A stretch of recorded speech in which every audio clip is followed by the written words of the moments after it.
Good evening, everybody. The Music Fan is back, bringing smiles to the faces, knowledge to the people, and most importantly, music to the masses. And I have an exciting announcement. As you can see from this little wire, I got myself a microphone. So hopefully the sound quality will be better. If you do enjoy it, please let me know. Or if you prefer the other style, of course, let me know as well. So I'm back with another Are You In? So let's get going. Now tonight, I'm taking a look at Sting's latest album entitled My Songs. Gordon Matthew Thomas Sumner, aka Sting, is an English musician slash singer slash songwriter slash actor from Whalesend, Northumberland, England. He is well known as the lead singer of The Police and a very influential rock band during the late 70s and 80s, but he also has an very extensive solo career with albums like The Dream of Blue Turtles in 1985, Nothing Like the Sun in 87, The Soul Cages in 91, 10 Summoner's Tales in 93, Mercury Falling in 96, Brand New Day in 99, Sacred Love in 2003, Songs from the Labyrinth in 2006, If on a Winter's Night in 2009, Symphonicities in 2010, The Last Ship in 2013, and 57th and 9th in 2016.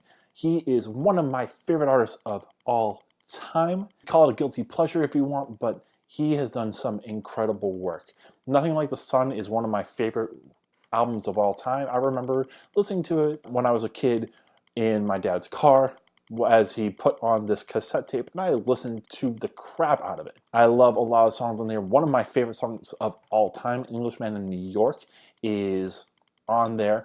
Branford Marsalis, one of the Marsalis brothers, is on a lot of Sting's earlier works like The Dream of Blue Turtles, Nothing Like the Sun, and a lot of the jazz ideas are really cool. Sister Moon is phenomenal, but you also get songs like Lazarus Heart, Be Still My Beating Heart, History Will Teach Us Nothing, as well as a pretty cool rendition of Little Wing.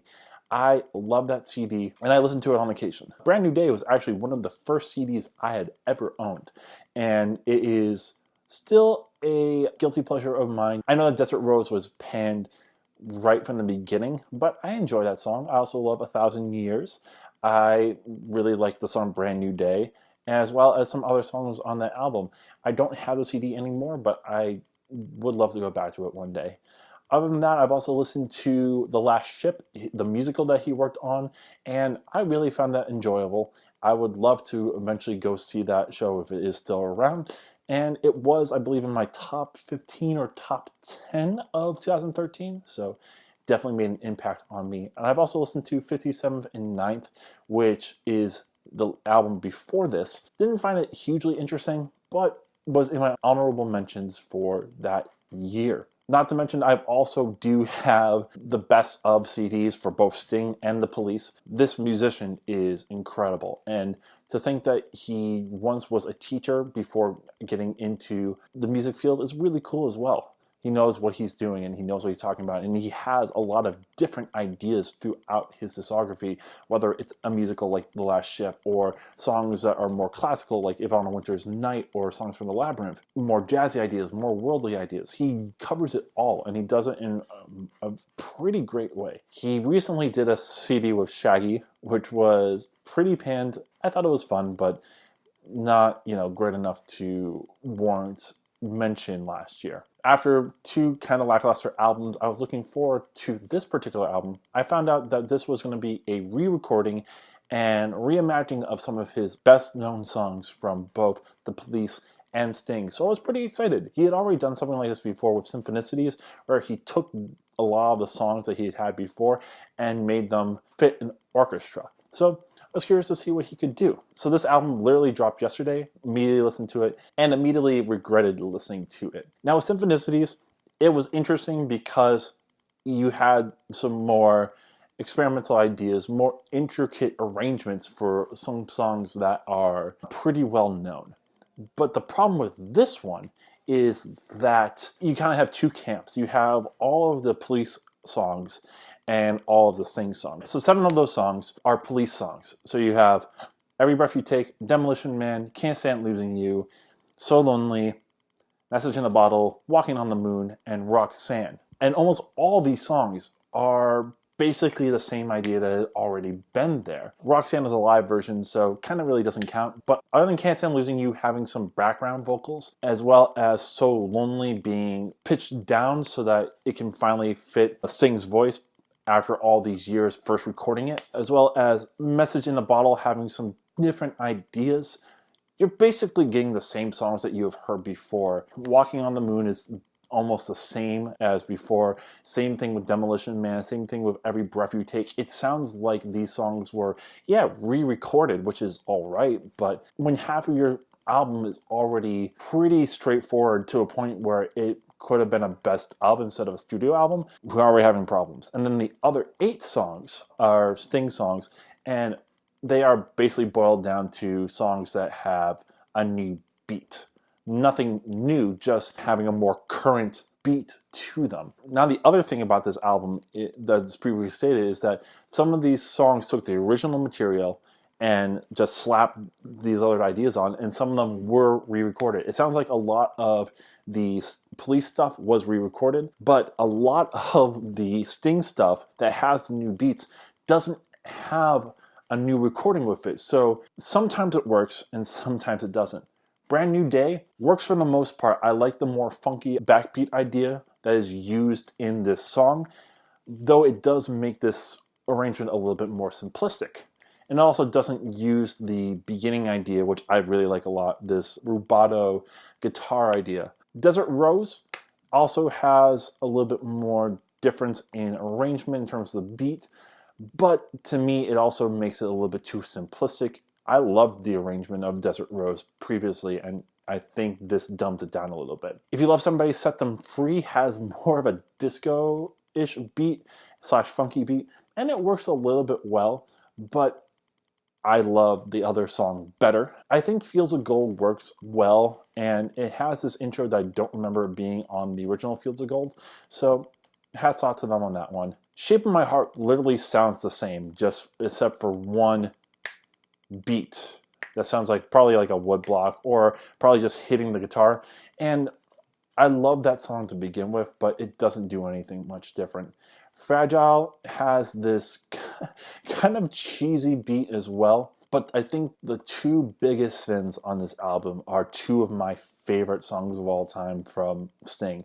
If I Ever Lose My Faith in You is the second to last song, and it is atrocious just how much it's trying to pander to a younger audience. Just the beat is so mainstream, and the use of like auto-tune and stuff like that is just so annoying to me. And then Englishman in New York is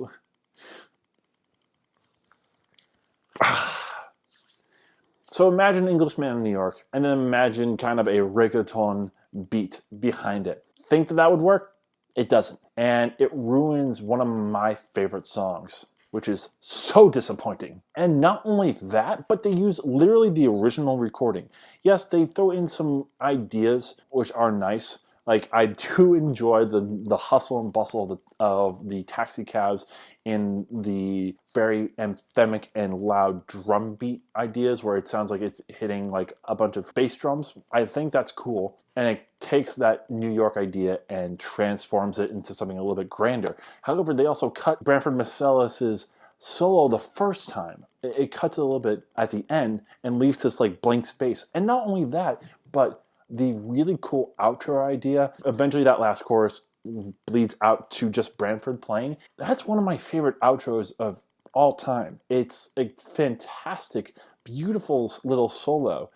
And they make the song stay in time, which immediately cuts that rubato idea of Branford and makes it useless. I have no problem with reimagining ideas if it fits the mold of what the song is supposed to be.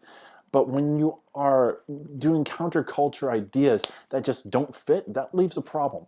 And my biggest problem with this album is who was asking for this. All these songs just make me want to listen to best of CDs or the actual source material. No one was calling for this. I don't know anyone who's like, you know what we need right now? A reimagining of Sting songs. I love Sting. He is not relevant right now. He isn't. not to the majority of people. And this doesn't help him. I feel like these are different cultures trying to come together to create songs that just don't need to be made. And I think what's also frustrating to me is when I think reimagining, I don't think throwing a new beat on. I think of making orchestral arrangements, making something interesting. Symphonicities did it much better. And if you're looking for a CD that reimagines these songs in a much better way, Symphonicities is the way to go. This is not worth your time. If you're looking to listen to these songs, actually listen to the CDs. Give the time to do so, because you've got a good mix of every era of Sting and Police here. I love that, that even 2 songs from Brand New Day made it on here. I think that's really cool. All the while, I was singing along because I love these songs, but it just made me want to listen to original materials. I don't think reimagining ideas is necessarily not a hard thing to do. I think it can be a profitable idea. My favorite reimagining remixed idea CD of all time is Reanimation from Linkin Park. And that had so many different, just completely new ideas for hybrid theory, which made it so interesting, made all these songs feel so much different, and gave it its own unique perspective. This doesn't have a unique perspective, and that's the problem. Don't waste your time on this. Stick with the original material if you want to listen to any of these songs. Or hey, if you are going to listen to this, bear in mind that these aren't the original ideas, and the original ideas are much better. So that is my time. Thank you for letting me rant about an album that probably no one's going to review or even look at, but thank you. It feels therapeutic. If you like or hate this album, let me know why. Or let me know what your favorite Sting song or Sting album is. Or hey, even this one. Write in the comments, which do you prefer, The Police or Sting? Share this with your friends, and most importantly, subscribe to my channel so you can see more videos like this. So tomorrow I'll be back with the first of 2 indie rock arguments I'm going to be looking at. But until then, this is Music Fan, and I'm signing off.